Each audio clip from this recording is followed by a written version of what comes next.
అయ్యో ఏడవకూడదు నా బంగారు తల్లి కదా. అంటమ్మా ఏడొద్దు ఏడొద్దమ్మా బంగారు తల్లి.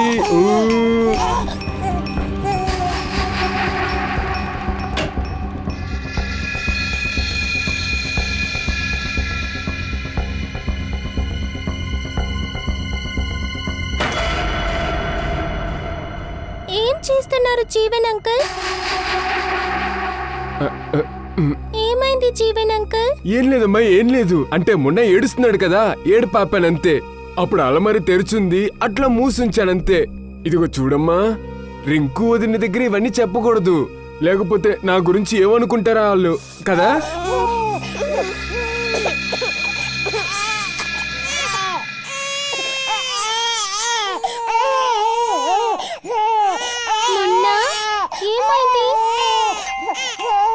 ఎందుకు నువ్వు ఏడుస్తున్నావు?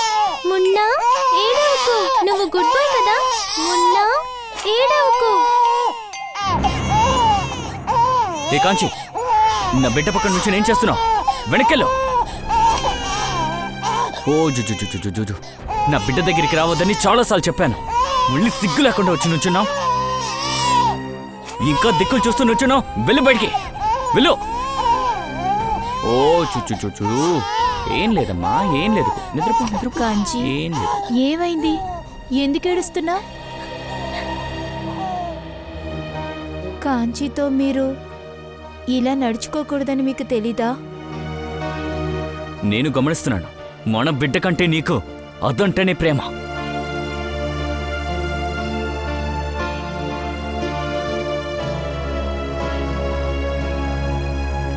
కాంచి, ఏడవకమ్మా. భోజనానికి టైం అయిందిగా. నీకు తెలుసా, నీకోసం నీకు నచ్చిన పాయసం చేశాను. మనిద్దరం కలిసి తిందాం, సరేనా? నాతో రా, వెళ్దాం.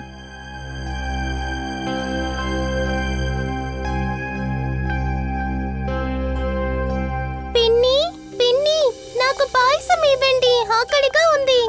ఇలా చూడమ్మా, ఇప్పుడు మనం అది తినకూడదు. నీకు తెలుసు కదా నానా తాతయ్య ఎంత కోప్పడతారని. నువ్వు నాతో రా, మన కిచెన్కి వెళ్దాం. రా చెప్తాను. తినడానికి ఇవ్వండి. లేదని చెప్తున్నాను కదా, చెప్తే వినాలి.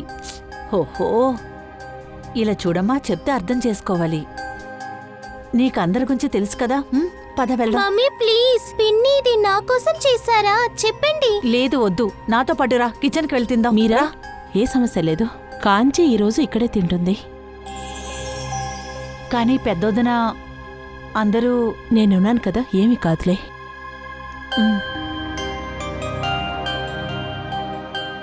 అది సరే, అన్నయ్య చార్లు ఎందుకు కూర్చున్నావు? వాడు చూశాడంటే పెద్ద గోళ చేస్తాడు. ముందు లేచి అక్కడికి వెళ్ళి కూర్చో. త్వరగా వెళ్ళి లేచి కూర్చో.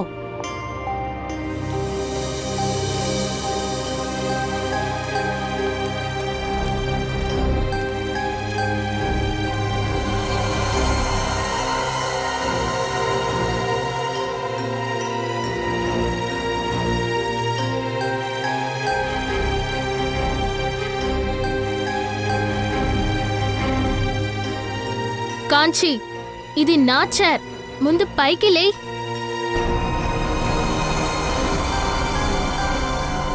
ఇక్కడ డైనింగ్ టేబుల్లో ఏం చేస్తున్నావు? పోయి మమ్మీ పిన్ని వాళ్ళకు కిచెన్లో వంట చేయడానికి హెల్ప్ చేయలేవా నువ్వు? నానా, నాకు ఆకలిగా ఉందని వచ్చాను. నీ ఆకలిని అణుచుకోవడానికి ప్రయత్నించు. టేబుల్ మీద పప్పు తీసుకొచ్చి పెట్టలేదు. వెళ్ళు తీసుకురా. సరే తాత.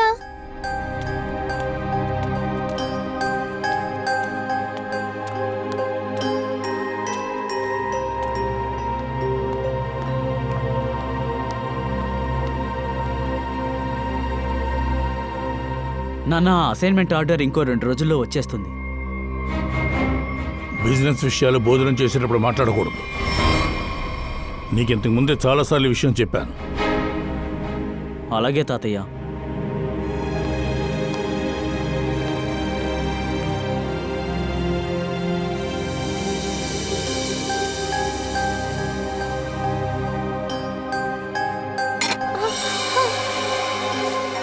నిల్చొని ఏం చేస్తున్నావు?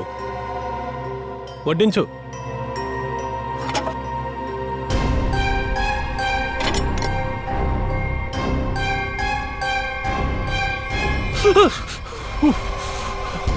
నువ్వు ఒక్క పని కూడా సరిగ్గా చేయలేవు, దేనికి లాయకలేవు. మర్ది గారు, తను పాపం పసిపిల్ల. బిడ్డ ఇలాగే చెప్పి చెప్పి దాన్ని నెత్తికెక్కించుకున్నారు. ఇదిగో నిన్నే నీకెన్నిసార్లు చెప్పాను ఇది నా కన్ను ముందట రాకూడదని. ప్రశాంతంగా తినడానికి వస్తే నా మూడే చెడిపేశావు. నాకు భోజనం వద్దు, దానికే తిండి పెట్టండి, పోండే. తను ఉండే చోటు ఎప్పుడు సమస్యలు ఉంటాయి.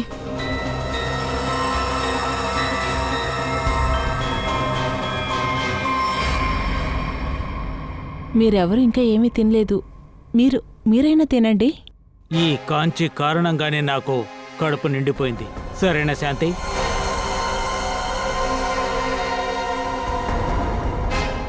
పెద్ద కోళ్ళ, ఈ ఇంటి మగాళ్ళ తలగళ్ళు మేడపైన వేయి.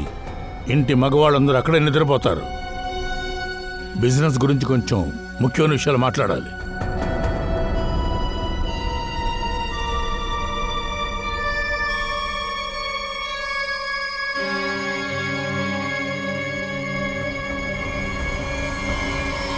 నాన్న, మీరు అర్థం చేసుకుంటూనే లేరు. మన బిజినెస్ చాలా లాస్లో వెళ్తుంది. మీరు మీరు మీరెందుకు ఈ బిజినెస్ ని పూర్తిగా వేరే ఎవరికైనా అమ్మేయకూడదు? మనం అందులో వచ్చే డబ్బుని మనం అందరం పంచుకుందాము. మాకు నచ్చినట్టు మేము ఏదైనా చేసుకుంటాం. అలా జరగకూడదు. అలా జరిగే అవకాశమే లేదు. చూడండి, బిజినెస్ ఒకరోజు తప్పకుండా బాగుపడుతుంది. మేము చేస్తున్న బిజినెస్ చెడిపోవాలని మీరిద్దరూ ఎందుకు కోరుకుంటున్నారు చెప్పండి? ఎందుకంటే మా ఇద్దరి బతుకులు కేవలం బట్టలు అమ్మే ఒక సేల్స్ మ్యాన్ లా తయారయ్యాయి. అరే, మొత్తం బిజినెస్ ని మీరు అదుపు చేసుకుంటున్నారు. అంకుల్, మీరెందుకు ఏమీ స్పష్టంగా చెప్పడం లేదు? మీరు కంప్యూటర్ బిజినెస్ చేయాలనుకుంటున్నారు. అందులో తప్పే ఉందిరా. మీ ఇష్టం వచ్చినట్టు ఏది పడితే అది చేస్తారా? కంప్యూటర్ గురించి ఏబిసిడి అయినా మీకు తెలుసా? ఇలా గుడ్డిగా ప్రవర్తించడం వల్లే ఇప్పటికే మీరు చాలా డబ్బుని వృధా చేశారు. మాటలు తిన్నగా రాని, లేదంటే ఏం చేస్తారు?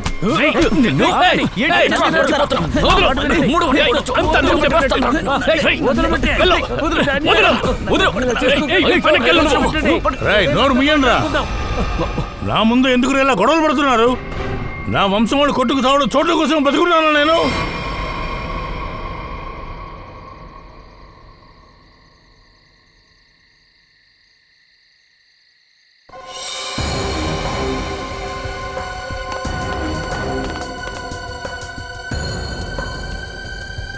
మీరందరూ ఇక్కడికి ఎందుకు వచ్చారు?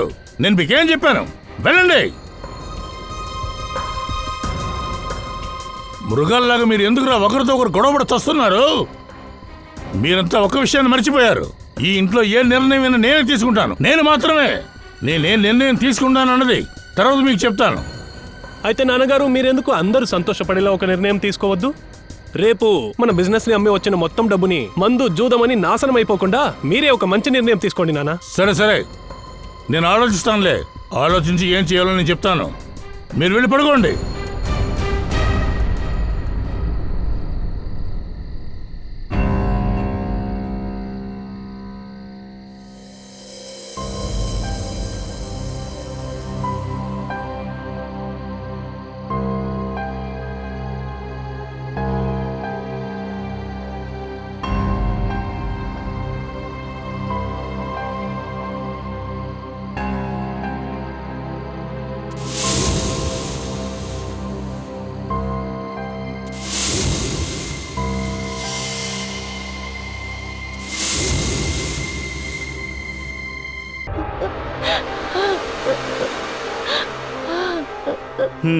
అంటే కాంచి అంటే మీరే కదా?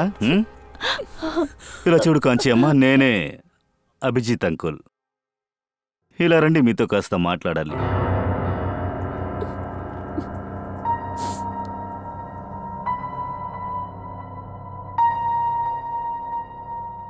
మీరేనా కాంచి అమ్మగారు? నేను కాంచి పిన్నిని. నేనే తన తల్లిని. ఇలా రండి బంగారం, భయపడకండి. మేము మీ ఫ్రెండ్స్. అమ్మ కాంచి, సార్ దగ్గరికి వెళ్ళమ్మా, వెళ్ళు.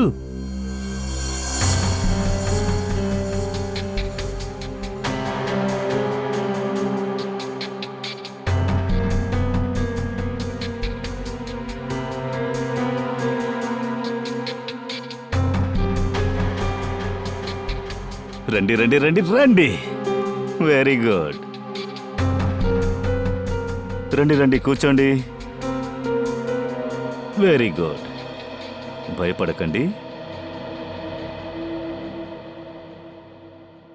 కాంచి చెప్పమ్మా, నిన్న రాత్రి ఏం జరిగింది? నిన్న రాత్రి నేను పైకి వెళ్ళాను. పైనెక్కడా? మిద్ది పైకి. అలాగా? ఆ తర్వాత అంటే మేడ మీదకు వెళ్ళాక మీ చేతిలో ఏదైనా ఉందా, లేదా ఊరికే వెళ్ళారా?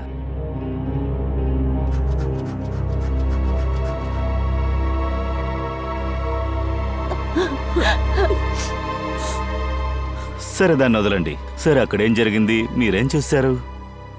అందరూ నిద్రపోయారు. ఎవరెవరు నిద్రపోయారు? తాత,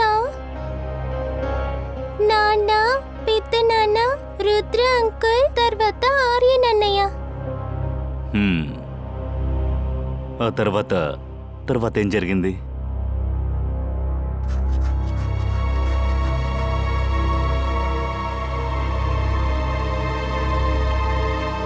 మీరు చంపారా?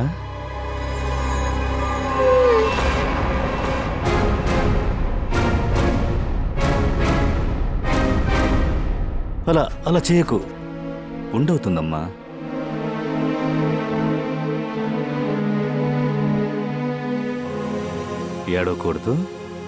ఏడవకూడదేంటి?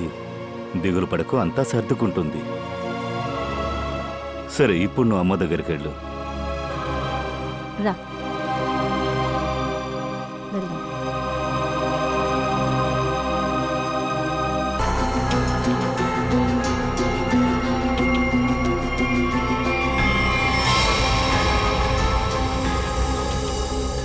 ఈ బటన్ నీదేనా? అవును సార్. అక్కడ బాడీ దగ్గర ఏం చేస్తుంది? రిషబ్తోనూ రుద్రతోనూ నీకు గొడవ జరిగిందా? అవును సార్, రుద్ర అంకుల్ తోటి. అవును సార్, ఇద్దరి మధ్య చిన్న మనస్పర్ధలు. నేను వీళ్ళిద్దరికీ పరిస్థితిని సరిగ్గా వివరించిన వెంటనే వీళ్ళిద్దరు ఒకటైపోయారు సార్. గజేంద్రన్ సార్ జరిగిన సంఘటన చిన్నదని నాకు చెప్పడానికి ప్రయత్నిస్తున్నారు, కానీ జరిగిందేమీ చిన్న విషయం కాదు. మీ కుటుంబంలో అనేక తీరని సమస్యలున్నాయి.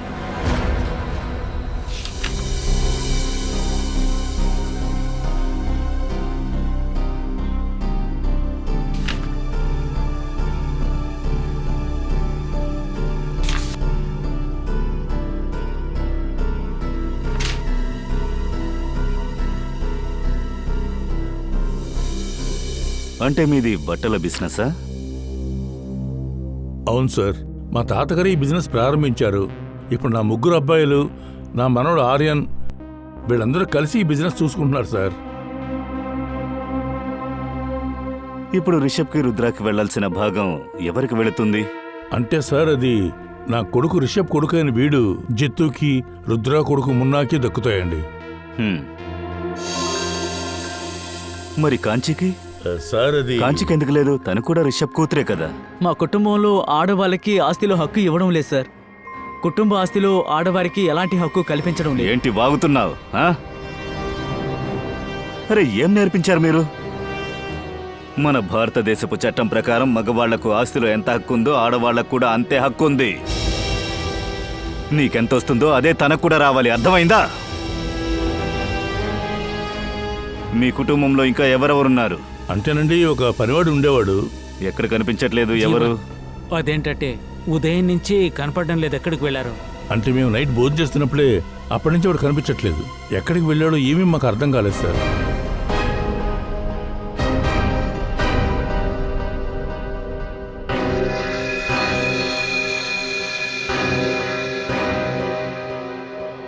కాంచమ్మ,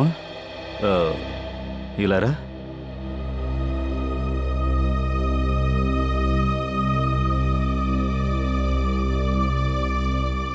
మీరు జీవన్ని ఏం పేరు పెట్టి పిలుస్తారు? Jeevan uncle. Jeevan uncle, very good. మీరు జీవన్ అంకుల్ని అక్కడ చూసారా? ఎప్పుడు, ఎక్కడ చూశారు? పిన్ని మరియు చిన్ననాన్న గదిలో చూశాను. అక్కడ జీవన్ అంకుల్ ఏం చేస్తూ ఉన్నారు? నన్ను చూసేశాక అలమారి తలుపు మూసేశారు. తర్వాత నాతో రింకు వదనకి చెప్పొద్దు అన్నారు. కాంచి, ఈ విషయాన్ని నువ్వు ముందు మాకు చెప్పుండాల్సింది. వాడు చెప్పాడు కదా వెంటనే అడిగేస్తావా? నీకు గజేంద్ర సార్, ఒక్క నిమిషం మాట్లాడకండి. నేను ఇక్కడ విచారిస్తున్నాను కదా. మీరు కొంచెం మీ రూమును చూపించండి.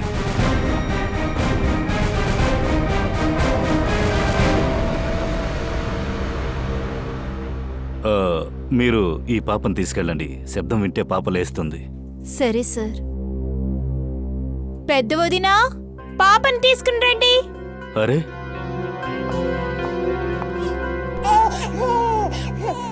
మీరే తీసుకెళ్ళొచ్చు కదా. మ్యామ్, అదేంటంటే వదిన వస్తారు, పాపని తీసుకువెళ్తారు.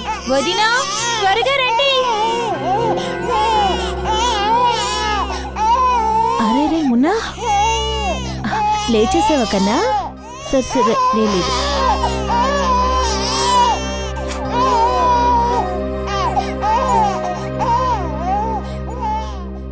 అదే పాప వెళ్ళిపోయింది కదా, మీరే వచ్చి కబోర్డ్ తెరవండి. పూర్వి, అన్నిటినీ బాగా చెక్ చేయి.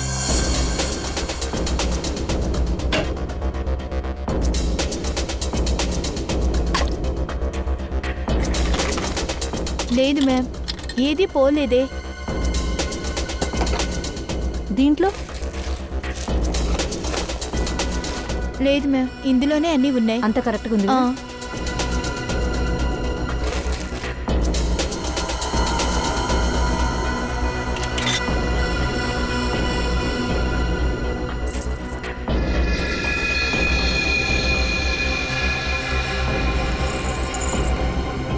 గజ్జలు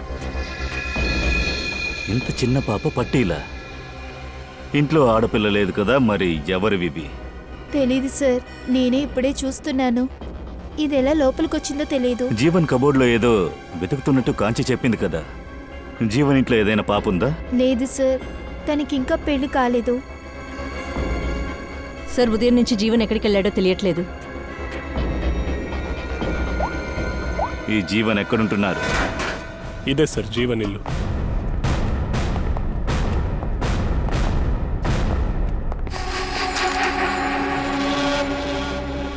తాళం వేస్తుంది. జీవన్ ఇంట్లోంచి మాయమయ్యాడు. ఏదో తిరకాసున్నట్టుగానే ఉంది. లాక్ చేసి ఎక్కడికి పారిపోయి ఉంటాడు? ఇల్లంతా వెతుకుదాం. ఓపెన్ చేయి.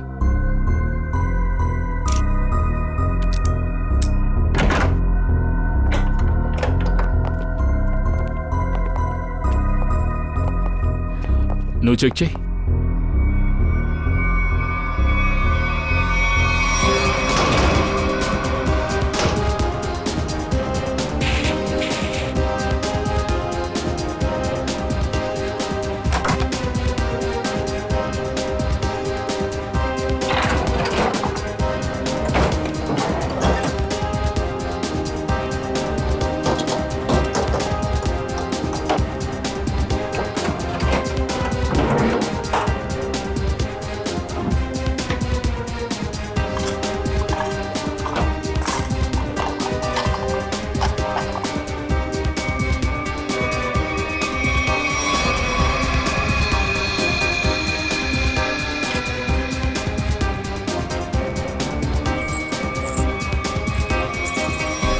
చిన్న పిల్ల పట్టీలో.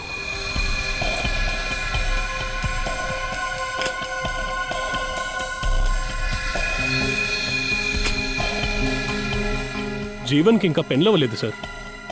మరెందుకు ఇన్ని గనం చిన్నపిల్లల గొలుసులు పెట్టుకుంటాడు? ఇటు చూడండి, చిన్న చిన్న డబ్బా పైన నంబర్లు వేసి ఉన్నాయి. 1, 2, 3, 4.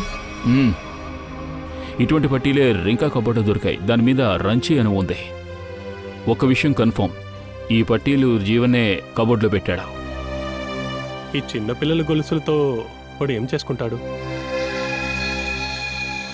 ఈ పట్టీలకి ఖచ్చితంగా గజేంద్ర ఇంటితో ఏదో సంబంధం ఉంది. బాడీస్ని ఫారెన్సిక్ పంపించాం. Okay Nikhil, sir. కాంచీని తీసుకెళ్ళు. సార్, అది పాపం చిన్నపిల్ల సార్. రిమైండ్ అంటే అంత బాగోదేమో.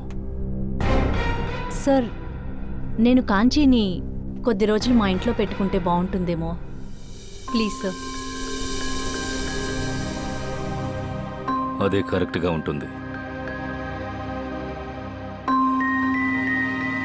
ఇలా చూడమ్మా కాంచి, మీరు సిఐడి ఆంటీ ఇంటికి వెళతారా? ఏంటి ఏంటి మీరేం మాట్లాడుతున్నారు? నా కూతురు నా దగ్గర నుంచి ఎక్కడికి రాదు. నేను పంపించాను. ఇది పసిపిల్లండి, ఎలా మమ్మల్ని వదిలేసి ఇంకో చోట బ్రతుకుతుంది? ఇలా చూడండి, మేము కాంచిని ఈ చోట వదిలిపెట్టలేదు. మీరు మా పైన నమ్మకం ఉంచండి. కాంచిని మేము బాగా చూసుకుంటాం, మీరు దిగులు పడకండి. అమ్మా కాంచి, పూర్వి ఆంటీ దగ్గర చాలా బొమ్మలున్నాయి. ఆవిడికి చిన్నపిల్లలంటే చాలా ఇష్టం. ఆవిడతో ఉంటారా?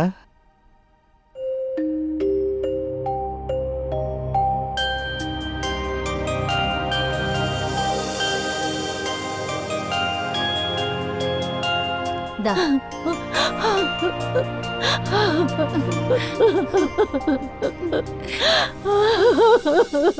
దయా, ఎవరో ప్లాన్ చేసి ఇదంతా చేసుంటారని నాకు అనిపిస్తుంది. ఐ డోంట్ థింక్ ఇది ఒక చిన్న పిల్ల చేసే అవకాశమే లేదు. కానీ డాక్టర్ సార్, మేము కాంచిని ఎన్నిసార్లు అడిగినా కూడా ఒక్కసారి కూడా ఇలా చెప్పలేదే. అది చిన్న పిల్ల బాబు, ఇలా అంతా చేస్తానికి ఒంట్లో శక్తి ఉండదు. నేను తన ఫోటోని చూశాను కదా. వీళ్ళిద్దరి మీద ఇంత బలంగా దాడి చేస్తున్నప్పుడు వీళ్ళు అరవకుండా ఎలా ఉండగలిగారు? వీళ్ళిద్దరూ ఎందుకు అరవలేదు అంటే పాలు తాగారు. ఆ పాల్లో స్లీపింగ్ పిల్స్ ని కలిపారు. ఓ, స్లీపింగ్ పిల్స్ పాలలో.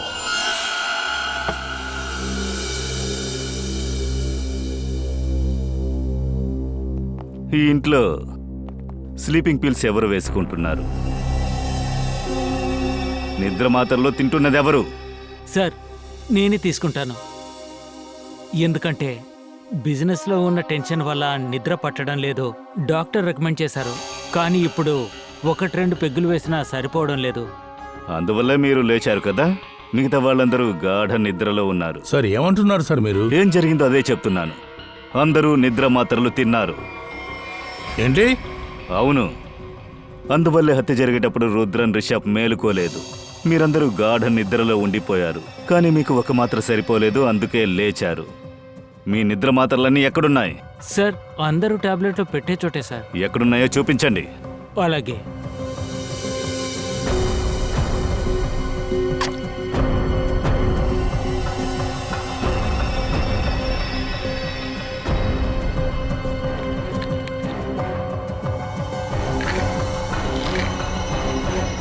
అందరికీ సులభంగా దొరికేలా ఈ విధంగా మీరు నిద్ర మాత్రలు ఓపెన్గా పెడతారా? సార్, ఇంతవరకు ఎప్పుడు అలా జరగలేదు. ప్రమాదం చెప్పేసి రాదు, హఠాత్తుగా జరిగితేనే దానికి పేరు ప్రమాదం. అర్థమైందా? సార్, కానీ మాకు స్లీపింగ్ పిల్స్ ఎవరిచ్చుంటారు? కాంచీనా? మీరు తాగిన పాల్లోనే అది కలిపి ఉంది. నిన్న రాత్రి అందరూ పాలు తాగారు కదా. అవును, తాగాము. మీకెవరు పాలిచ్చింది? అది మా పెద్ద కోడలు నీరా ఇచ్చింది. మీరా ఇచ్చిందా? మీరా ఎక్కడికి వెళ్ళారు? అక్క ఎక్కడికి వెళ్ళారో తెలీదు. అదెలా సాధ్యమవుతుంది? ఇక్కడే కదా ఉన్నారు. అంత త్వరగా ఎక్కడికి వెళ్ళగలరు?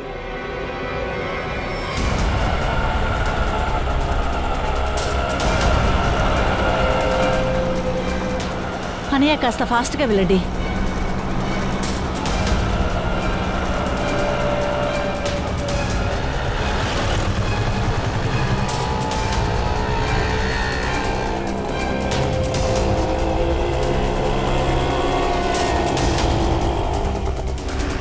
రే, ఆపు బండాపు.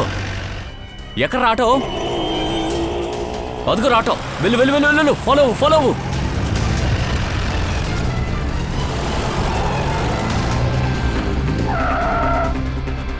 హే వదినా, ఎక్కడికి వెళ్తున్నావు? దిగు. వదలు, నన్ను వదలు. అవును, మీరెవరు? చెప్తాన్రా నేనెవరని. మీ అందరినీ జైలుకు పంపించకపోతే నా పేరు రాజవతి కాదు. అయ్యో వదినా, నేనే తప్పు చేశాను, నన్ను క్షమించు. ఎలా మిమ్మల్ని క్షమిస్తాను? ఇక్కడ తీసుకొచ్చి ఆటో ఆపారు, నా చేయి పట్టుకుని బయటికి లాగారు, తర్వాత నా ముసుగుని తీశారు. ఎందుకు క్షమించాలి? వదినా, నేను మీరా వదినా అనుకున్నాను. పొరపాటైపోయింది, క్షమించు. పొద్దున్నే తాగేసి తిరుగుతున్నారా? ఆగండి, పోలీసులకు ఫోన్ చేసి మిమ్మల్ని వాళ్ళు నీకు పాట నేర్పిస్తారు. పదండ్రా, పోలీసు అంట, పదండి.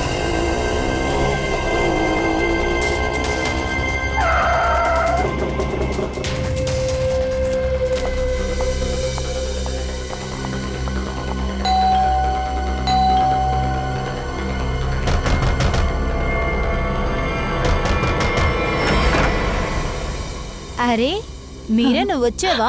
రా లోపలికి రా. సరే నీ బిడ్డ ఎలా ఉంది? ఇంతవరకు తను బానే ఉంది,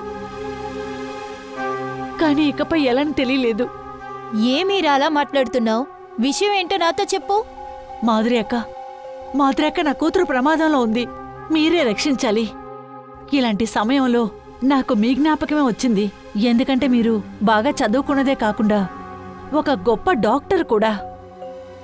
నా కూతురు పుట్టినప్పుడు తన్ని మీరు 1 నెల చాలా జాగ్రత్తగా చూసుకున్నారు. నాకంతా గుర్తుంది. అందువల్లే ఇది భయపడద్దు, నేను వెళ్ళి చూస్తాను. ప్రశాంతంగా ఉండు.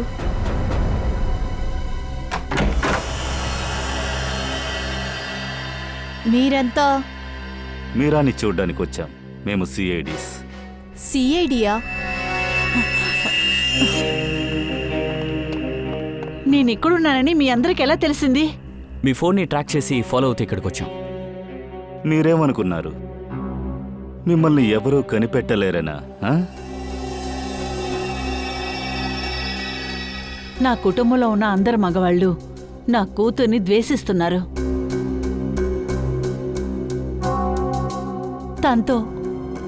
తనతో ఎవరు ప్రేమగా కూడా మాట్లాడటం లేదు. ఎందుకంటే తన ఒక ఆడపిల్ల కాబట్టి. ప్రేమగా ఒకసారి కూడా ప్రేమగా మాట్లాడలేదు. ఒక 4 మాటలు ప్రేమగా కూడా వీళ్ళెవరూ నా కూతురుతో మాట్లాడలేదు. మాధురి మేడం హాస్పిటల్లో నా కూతురు ఎందుకు పుట్టిందంటే, ఎందుకంటే నా కూతురు, నా కొడుకు అభిజితు ఇద్దరూ కలవ పిల్లలు. కానీ నాకు ఇంకో బిడ్డ పుట్టగానే ఆ దరిద్రపు కొట్టు నర్సింగ్ హోంలో ఇంకో పాప పుట్టగానే తను చంపేశారు.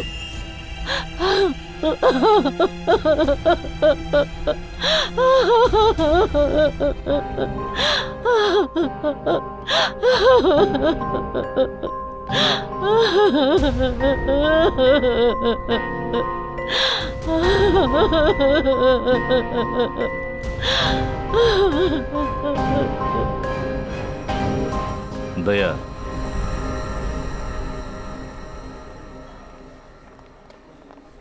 Excuse me, doctor Kaushal cabin ఎక్కడుంది?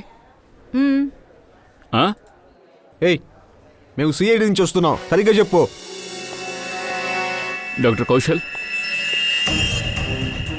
మేము నిన్ను అడగడానికి రాలేదు. బట్టల వ్యాపారి గజేంద్రన్ ఇంటికి నువ్వు చేసిచ్చిన ఆ ముఖ్యమైన విషయం గురించి మాకంతా తెలిసిపోయింది. ఇప్పుడు ఖచ్చితంగా జైలుకు వెళ్ళాలి. డాక్టర్ ఎక్కడికి పారిపోతున్నారు? సిఐడి నుంచి తప్పించుకోవడం అంత తేలిక కాదు, అర్థమైందా? దివ్య, సార్, డాక్టర్ గారి క్యాబిన్ నుంచి మొత్తం రికార్డ్స్ తీసుకురా. Okay sir. క్యాబిన్ ఎక్కడుంది?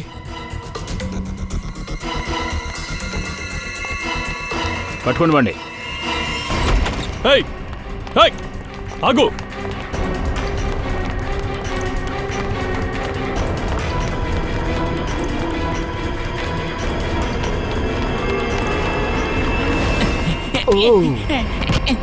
ఎక్కడికి వెళ్తున్నారు జీవన్ అంకుల్? అరే ఏమైందండి? ఎందుకు పట్టుకున్నారు నన్ను? నువ్వు ఎంత దూరం పరిగెత్తుతావని చూశాను. సార్ సార్ వదలండి సార్. అరే ఎక్కడికి తీసుకెళ్తున్నారండి? అరే ఆపండి. అరే నేనేం చేశానండి? ఏం చేశావు? గజేంద్ర పనివాణ్ణి, ఆ తర్వాత నర్సింగ్ హోంలోని వార్డ్ బాయ్ని. నువ్వు పెద్ద వేషగాళ్ళలో ఉన్నావే, మాకు కూడా ఇంకొక రూపం ఉంది, చూస్తావా?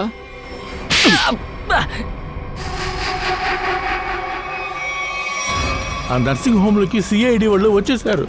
మన గురించి వాళ్ళు అక్కడ విచారణ ప్రారంభించారు. అన్ని విషయాలు కూడా తెలుసుకున్నారు. ఏ క్షణంలో నేను వాళ్ళు అక్కడికి రావచ్చు. నేను తర్వాత మాట్లాడతానుగా. నాన్న త్వరగా కూర్చోండి. ఆర్యన్ ఎక్కడా? డబ్బు తీసుకొస్తాను అని చెప్పాడు. అవసరం కదా. ఆర్యన్ త్వరగా రా, త్వరగా కారెక్కు.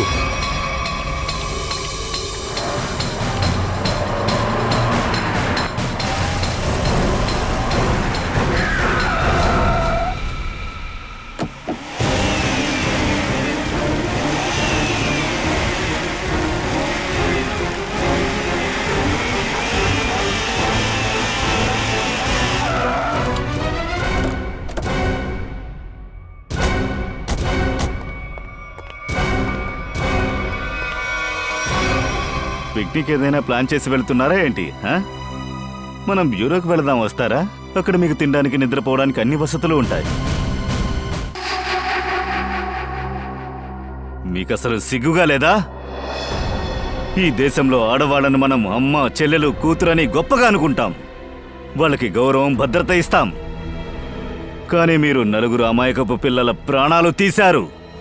సార్ ఏమంటున్నారు సార్? నటించాల్సిన అవసరం లేదు గజేంద్రన్. మీరు చేసిన పాపాలన్నీ మాకు తెలిసాయి. కాంచితో కలిపి మీ ఇంట్లో ఇప్పటి వరకు 4 ఆడపిల్లలు పుట్టారు. కానీ వాళ్ళని మీరు చంపేశారు.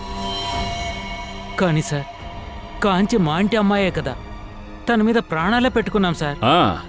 ఆ అమ్మాయి జీతు ఎందుకు బ్రతికిందంటే తను జీతుతో కలిసి పుట్టింది కనుక. వాళ్ళిద్దరూ కవలలు. సార్, ఈ విషయాలన్నీ మీకెలా తెలిసాయి సార్? మీ పాపాలకు సాక్ష్యం ఇదిగో మీ దగ్గరే ఉంది. ఈ జీవన్ అండ్ ఈ డాక్టర్. ఏంటి జీవన్, మీ ఇంట్లో చిన్నపిల్ల పట్టీలు దొరికాయి కదా, అవి వీళ్లేగా ఇచ్చారు.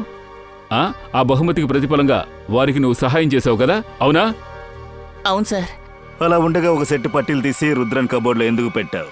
అది వీళ్ళు చేసిన తప్పుకి నేను ఒంటరిగా ఇరుక్కోవాలనుకోలేదు. ఎందుకంటే రుద్రాన్న నన్ను బెదిరించాడు. సాక్షిగా పనికొస్తుందని ఒక గొలుసుని ఆయన కబోర్డ్లో పెట్టాను. నువ్వు పోలీసుల దగ్గరికి వెళ్ళుండొచ్చు, లేక మా దగ్గరికి వచ్చి ఉండొచ్చు. ఎందుకు ఆ పని చేయలేదు? సార్, హాస్పిటల్ నుంచి రికార్డులు తీసుకుని స్టేషన్కే వెళ్తున్నాను సార్. అప్పుడే నేను తెలుసుకున్నాను రుద్రాన్నని, రిషబ్ని ఇద్దరిని చంపేశారని. అలాగా? తప్పు చేసిన చాలా రోజుల తర్వాతే నీ మనసాక్షి నిన్ను వేధించింది. మన మాతృభూమిని మనం భారత మాత అని పిలుస్తాం. కానీ మీరు మీ అమ్మగారిని అవమానపరిచారు. మీకు జీవించే హక్కు లేదు. మీకు ఉరిశిక్షే పడుతుంది. కాంచీ తల్లి, నువ్వేంటి ఏమీ తినట్లేదు? కొద్దిగా ఏదన్నా తిను. సరే, నేను తినిపిస్తాను. తిను. నాకు ఆకలి లేదు. అరే, మా కాంచీ పాప ఎలా ఉంది? How are you? అన్నం తింటున్నావా? Very good.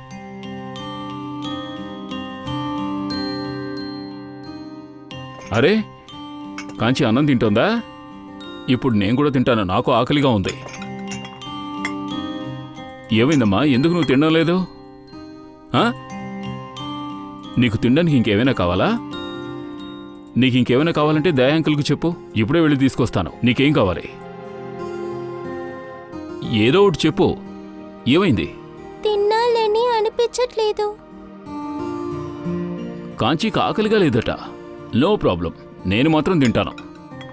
కడుపులో ఎలకలు పెరిగెడుతున్నాయి. Chapati. Thank you so much.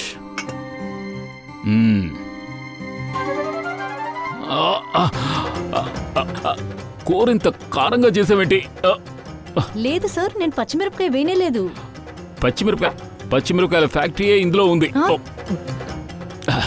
అరే, ఇంత కారంగా ఎలా ఉండగలిగావు నువ్వు? కాంచి నువ్వే తినచూసి ఇందులో ఎంత కారం ఉందో చెప్పు. నోరంతా మండిపోతోంది. My God. లేదు అంకుల్, ఇందులో కారం లేదు. చూసారా? కొంచెం కూడా కారం లేదా?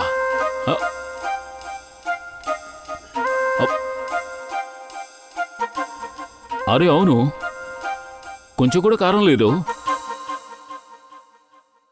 సరే, ఎలాగో మొదలు పెట్టావు. ఆ ప్లేట్లో ఉన్న కాస్త ఫుడ్ తినేయొచ్చు కదా తల్లి.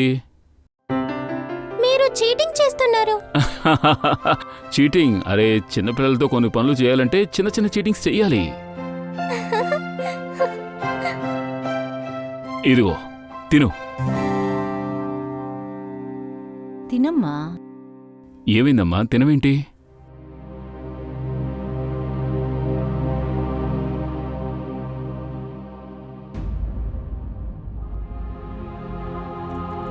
అరే, ఏమైంది? ఎందుకు ఏడుస్తున్నావు? మా నాన్న నాకు ఎప్పుడూ ఇలా తినిపించలేదు.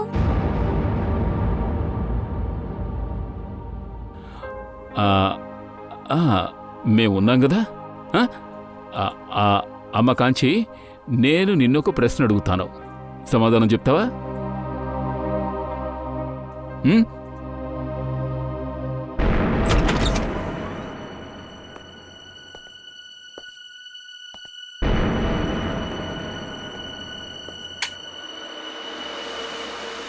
కాంచి కాంచి బాగానే ఉన్నావా? ఎక్కడికి వెళ్ళావమ్మా? కాంచి నన్ను క్షమించమ్మా, నన్ను క్షమించు. నీకేదైనా అంటే నేను తట్టుకోలేదని కాదు, ఎప్పుడూ క్షమించేదాన్ని కాదు. అందరికి ముందు నువ్వే తప్పు ఒప్పుకున్నావు. కాంచి నా బంగారం, నిన్న నైట్ నువ్వు నన్ను అక్కడ చూసావు కదా. పిన్ని, మిమ్మల్ని కాపాడాలని నేను అలా చెప్పాను. లేదు బంగారం, లేదు. నేను చేసిన తప్పుని ఒప్పుకున్నాను. సరే వదలండి, చేసిన తప్పును ఒప్పుకోవడానికి మీరే ఒప్పుకున్నారు. మంచిదైంది సార్, మీరంతా విన్నారు. కాంచి కాదు, నేనే. నా అబద్ధం చెప్పేది నేనే, తన అబద్ధం చెప్పేది కూడా నేనే. వాళ్ళు నేనెందుకు చెప్పకూడదు? వాళ్ళే నా పసిబిడ్డని దూరం చేశారు. పుట్టి 2 రోజులే అయ్యింది, దాన్ని అలాగే మట్టిలో కలిపేశారు. ఎవరి బిడ్డ? అప్పుడు చూశారు కదా ఒక చిన్న బిడ్డ. అది నా సొంత బిడ్డ కాదు. వాళ్ళు ఆ బిడ్డని నా భర్త మా మావయ్య అనాథాశ్రమం నుంచి తీసుకొచ్చి ఇచ్చారు. నేను ఆ రోజే నిర్ణయించుకున్నాను, మాటలు తిన్నగరాని, లేదంటే ఏం చేస్తారు?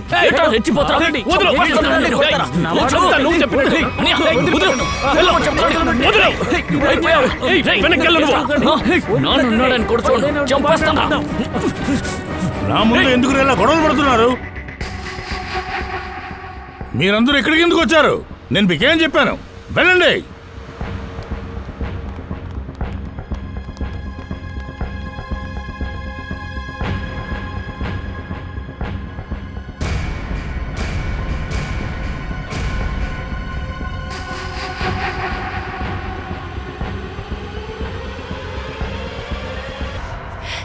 కాంచి, నన్ను క్షమించు బంగారం, నన్ను క్షమించు. అందరూ నీ పైన నిందలు వేశారు, కానీ నేను నోరు మూసుకొని ఉన్నాను. నీకు సహాయం చేయడానికి రాలేదు.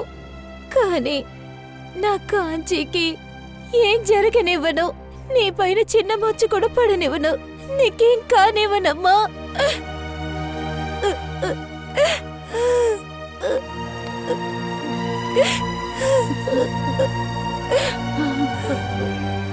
అమ్మ కాంచి, ఇంత చిన్న పిల్లగా ఉన్నా కూడా ఇంత పెద్ద పన్ని.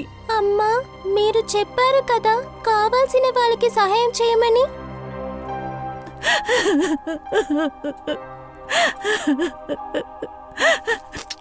ఇంటికి పెద్ద కోడలు నేనే, కానీ నువ్వే పెద్ద అమ్మాయిలాగా నడుచుకున్నావు.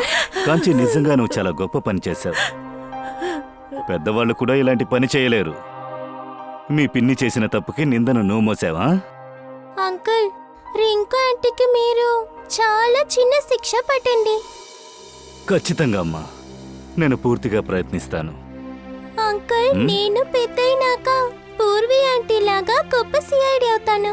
తప్పకుండా తప్పకుండా, నువ్వు తప్పకుండా సిఐడి ఆఫీసర్ అవుతావు. నువ్వు ధైర్యమైన అమ్మాయివి. సిఐడికి ధైర్యమైన వాళ్లే కావాలి. అందువల్ల ఖచ్చితంగా నువ్వు సిఐడి అవుతావు.